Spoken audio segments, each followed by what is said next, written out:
விஜய் காவேரியோட ஜோடி பொருத்தம் உங்களுக்கு ரொம்பவே பிடிக்கும்னா மறக்காமல் இந்த வீடியோக்கு லைக் போட்டு தெரிவிங்க.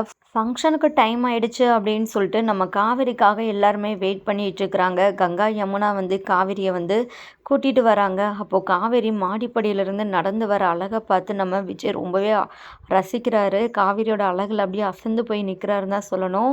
இங்கே நம்ம விஜய் காவேரி ரெண்டு பேருமே பார்த்திங்கன்னா ஒரு லுக்கு விட்டுக்கிறாங்க.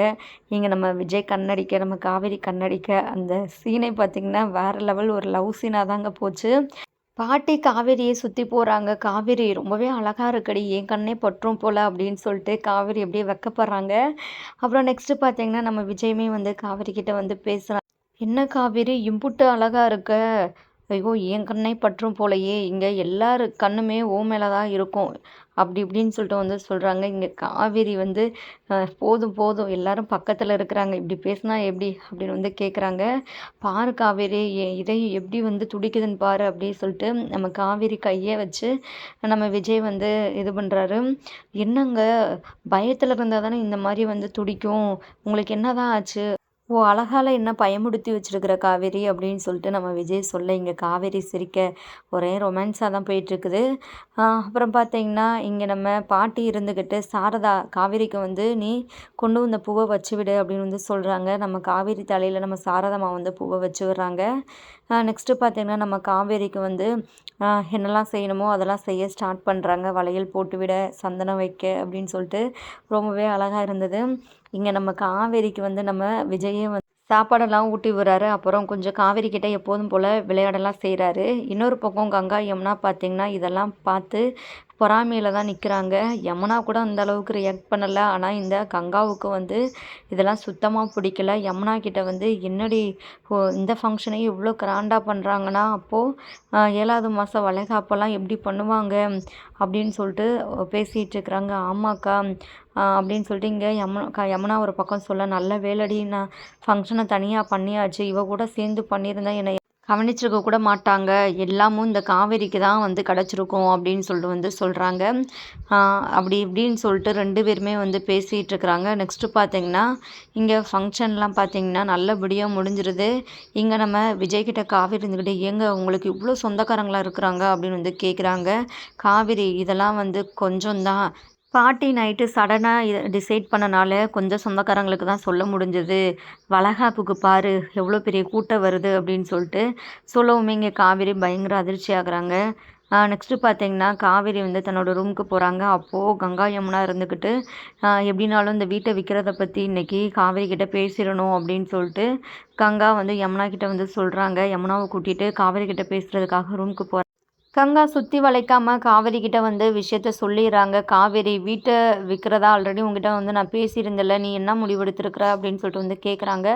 கங்கா இதை சொல்லவுமே காவேரிக்கு பயங்கர கோவம் வந்துடுது. என்னக்கா உங்ககிட்ட இதை பற்றி நான் முன்னாடியே பேசியிருந்தல, வீட்டை விற்கணும் அப்படின்னு சொல்லிட்டு யாருமே நினைக்காதீங்க, கண்டிப்பாக நான் விடவே மாட்டேன் அப்படின்னு சொல்லிட்டு சொல்கிறாங்க. கங்கா பயங்கர கடுப்பாகிறாங்க. அப்படி என்னக்கா உனக்கு பணம் தேவை, எனக்கு சுத்தமாக புரியலை, அந்த வீட்டை விற்கணும் அப்படின்னு சொல்லிட்டு நீ ரொம்பவே பிடிவாதமாக தான் இருக்கிற அப்படின்னு சொல்லிட்டு காவேரி ரொம்பவே கோவப்பட்டு பேசுகிறாங்க. இங்கே கங்கா என்ன பேசுகிறதே தெரியாமல் நிற்கிறாங்க. உடனே யமுனா இருந்துக்கிட்டு பணிவாக காவேரி கிட்ட எடுத்து சொல்கிற மாதிரி எடுத்து சொல்கிறாங்க. அக்கா கொஞ்சம் புரிஞ்சுக்கோக்கா, கங்கா அக்காவுக்கு இப்போ பண தேவை இருக்கா அப்படின்னு சொல்லிட்டு எனக்கு தெரியல, ஆனால் எனக்கு பண தேவை இருக்குது. நிவின் பிஸ்னஸ் பண்ணணும் அப்படின்னு சொல்லிட்டு ஆசைப்படுறாரு, ஆனால் அவர்கிட்ட பணம் இல்லவே இல்லை. ஏன்னா என்ன கல்யாணம் பண்ண காரணத்துக்காக அவங்க வீட்டில் அவருக்கு பணமே கொடுக்க மாட்றாங்க அப்படின்னு சொல்லிட்டு ஒரு மாதிரி ரொம்பவே ஃபீல் பண்ணி பேசுகிற மாதிரி யமுனா பேசுகிறாங்க. வீடை விற்றா பணம் வரும்லக்கா, அதை நான் நிவின்கிட்ட கொடுப்பேன், அவர் பிஸ்னஸ் பண்ணுவார், கொஞ்சம் நீ மனசு வைக்கா, அந்த வீட்டை விற்றுடலாம், அது சும்மா தானக்கா இருக்குது, கொஞ்சம் யோசிக்கா அப்படின்னு சொல்கிறாங்க. உடனே கங்கா இருந்துக்கிட்டு இங்கே பாரு காவேரி, உனக்கு வேணால் அந்த வீட்டை விற்கிற பணம் தேவையில்லை, எங்களுக்கு பணம் தேவை இருக்க தான் செய்யுது சரியா, என் வீட்டுக்காரர் கூட இப்போ என்னை பிரிஞ்சு போயிட்டு இங்கே கஷ்டப்படுறதுக்கு என்ன காரணம், பணம் தானே, நீ என்ன பணக்கார வீட்டில் கல்யாணம் பண்ணியிருக்கிறீங்க பாரு, உன்னோட ஃபங்க்ஷன் கூட அது 5வது மாதம் ஃபங்க்ஷன் கூட எவ்வளோ கிராண்டாக பண்ணுறாங்க, 8வது மாதம் ஃபங்க்ஷன்லாம் இன்னுமே பெருசாக பண்ணுவாங்க, உனக்கு என்ன கவலை, நீ ரொம்பவே கொடுத்து வச்சவ, நாங்கள் அப்படியா ரொம்பவே கஷ்டப்பட்டுட்ருக்குறோம் அப்படின்னு சொல்லிட்டு பேசுகிறாங்க. இங்கே காவேரி இருந்துக்கிட்டு இங்கே பாருக்கா, இந்த ஃபங்க்ஷன் இவ்வளோ பெருசாலாம் வைக்கிறது, எனக்கு ஃபங்க்ஷன் நடக்க போகிறதே தெரியவே தெரியாது, எனக்கும் விஜய்க்கும் இது காலையில் தான் தெரியும் அப்படின்னு சொல்லிட்டு என்னமோ அதெல்லாம் எனக்கு தெரியாது. ஆனா, இப்போ நானும் யமுனாவும் முடிவுல இருக்கிறோம். அந்த வீட்ட எப்படினாலும் வித்துறணும் அப்படின்னு சொல்லிட்டு, ஆ உன்கிட்ட இத பத்தி நாங்க சொல்லிட்டோம். நாங்க கூடிய சீக்கிரமே இந்த வீட்ட விற்க தான் போறோம் அப்படின்னு சொல்லிட்டு, யமுனாவும், கங்காவும் ரொம்பவே வந்து தெளிவா காவேரி கிட்ட இத பத்தி பேசிட்டு கிளம்பிர்றாங்க. இங்க காவேரி ரொம்பவே அப்செட்டா வந்து ஃபீல் பண்றாங்க. நெக்ஸ்ட்டு பார்த்தீங்கன்னா, ஃபங்ஷன் முடிஞ்சு இங்க சாரதாம்மா வந்து போயிட்டு வரோம் அப்படின்னு சொல்லிட்டு, எங்க தாத்தா, பாட்டி எல்லார்கிட்டயுமே சொல்லிட்டு கிளம்புறாங்க. உடனே விஜய் இருந்துகிட்டு, "இங்கேயே நீங்க இருங்களேன். எதுக்காக இப்போ நீங்க வீட்டுக்கு போகணும்?" அப்படின்னு சொல்லிட்டு வந்து சொல்றாங்க. "இல்ல இங்க இருந்தா சரி வராது. நாங்க கிளம்புறோம்." அப்படின்னு சொல்லிட்டு நம்ம காவேரியோட ஃபேமிலி வந்து எல்லாருமே கிளம்புறாங்க.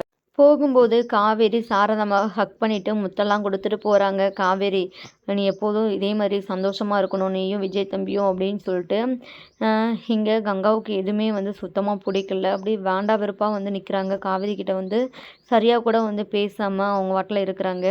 இங்க காவேரி வந்து கங்கா கிட்ட, "அக்கா, நீ வந்து எதை பத்தியும் யோசிக்காத. நல்லா சாப்பிடு டயத்துக்கு சாப்பிடு.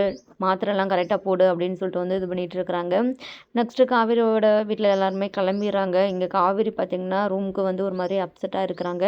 விஜய் வந்து காவேரி கிட்ட வந்து கேட்குறாங்க, "என்னாச்சு காவேரி? இன்னைக்கு உனக்கு ரொம்பவே சந்தோஷமாக தானே இருந்தது. அப்புறம் எதுக்காக நீ இப்போ ஃபீல் பண்ணிட்டு இருக்கிற? என்ன விஷயம்?" அப்படின்னு சொல்லிட்டு கேட்கும்போது, நடந்த எல்லா விஷயத்தையுமே காவேரி வந்து சொல்கிறாங்க. ரொம்ப ரொம்ப ஃபீல் பண்ணுறாங்க. கங்கா அக்காவும், யமுனாவும் வந்து ரொம்பவே பிடிவாதமா இருக்கிறாங்க. எப்படினாலும் அ கொடைக்கானல்ல இருக்கிற வீட்ட வித்துறணும் அப்படின்னு சொல்லிட்டு. ஆனா, எனக்கு அதில துளியளவு கூட விருப்பமே இல்லங்க. அந்த வீட்ல எனக்கு எவ்வளோ ஒரு மெமரீஸ் இருக்குது.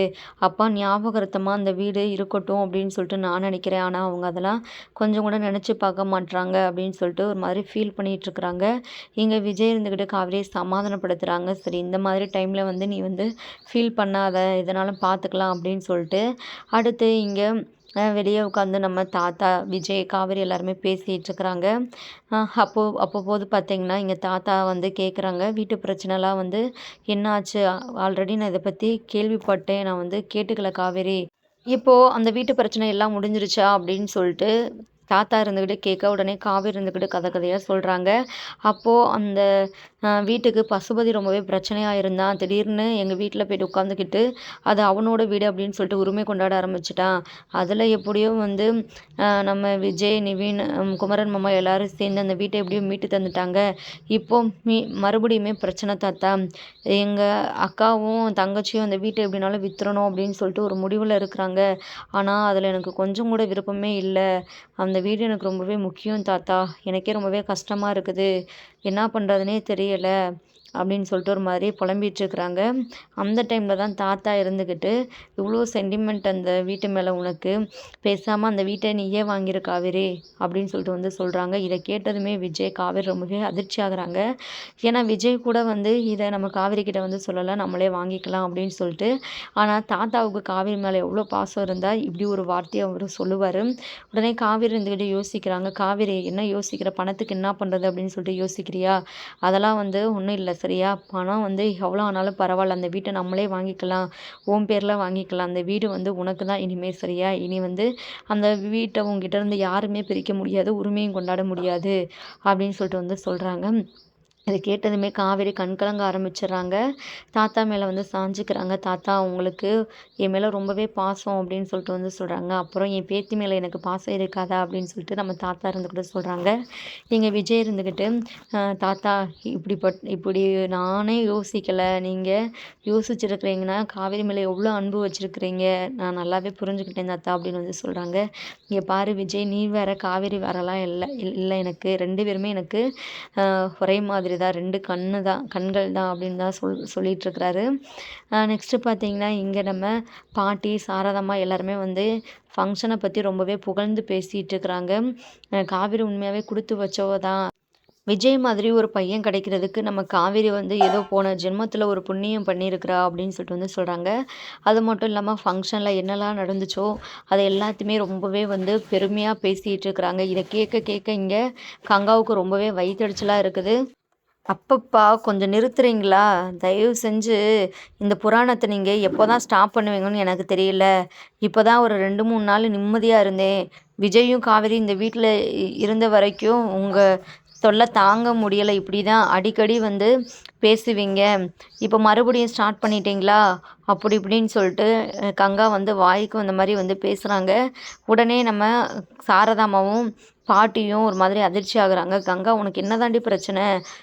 என்ன உனக்கு நாங்கள் பேசுகிறது பிடிக்கலன்னா நீ வாட்டில் போயிட்டு ஒரு ரூம்குள்ளே போய்க்கோ. அதை விட்டுட்டு எதுக்கு தேவையில்லாமல் வந்து இப்படி கத்திட்டு இருக்கிற அப்படின்னு வந்து கேட்குறாங்க. ரூம்குள்ளே போனாலுமே நீங்கள் பேசுகிறதானே எனக்கு கேட்குது அப்படின்னு சொல்லிட்டு வந்து சொல்கிறாங்க. நெக்ஸ்ட்டு பார்த்தீங்கன்னா இங்கே நம்ம பாட்டி இருந்துக்கிட்டு, ஆனால் கங்கா உனக்கு ரொம்பவே பொறாம தான். காவேரிக்கு நல்ல வாழ்க்கை கிடச்சிருச்சு அப்படின்னு சொல்லிட்டு தான் இந்த அளவுக்கு நீ வந்து கோவப்படுற, இந்த மாதிரிலாம் பண்ணிகிட்ருக்குற. இதுக்கு முன்னெல்லாம் இப்படிலாம் பண்ண மாட்ட. சந்தோஷமாக இருக்கக்கூடாது, அதானே உனக்கு ஆசை அப்படின்னு சொல்லிட்டு வந்து கரெக்டாக நம்ம பாட்டி இருந்துக்கிட்டு பேசுகிறாங்க. உடனே கங்கா இருந்துக்கிட்டு கோவப்படுறாங்க. பாட்டி நீங்கள் ரொம்பவே ஓவராக பேசிகிட்டு இருக்கிறீங்க. அவள் சந்தோஷமாக இருந்தால் என்ன, இல்லைன்னா எனக்கு என்ன? நான்லாம் வந்து பொறாமப்படுற ஆள்லாம் கிடையாது. அப்புறம் எதுக்கு நீ இப்படிலாம் பேசிகிட்டு இருக்கிற? ஒரு மனுஷனுக்கு பொறாம வந்துட்டா இப்படி தான் தேவையில்லாமல் வந்து இப்படி கத்திட்டு இருப்பாங்க அப்படின்னு சொல்லிட்டு நம்ம பாட்டி வந்து சொல்ல, இங்கே சாரதாமாவும் ஆமாத்தா அதான் உண்மை, இந்த கங்கா வந்து அப்படி தான் பண்ணிகிட்டு இருக்கிறா அப்படின்னு வந்து சொல்கிறாங்க. வீட்டு விஷயத்தில் நம்ம காவேரி கிட்ட இந்த கங்கா யமுனா வந்து அவமானப்பட்டு நிற்க போகிறாங்க அப்படின்னு சொல்லிட்டு யாரெல்லாம் நினைக்கிறீங்க? மறக்காமல் கமெண்ட் பண்ணி தெரிவிங்க. தேங்க்யூ ஃபார் வாட்சிங்.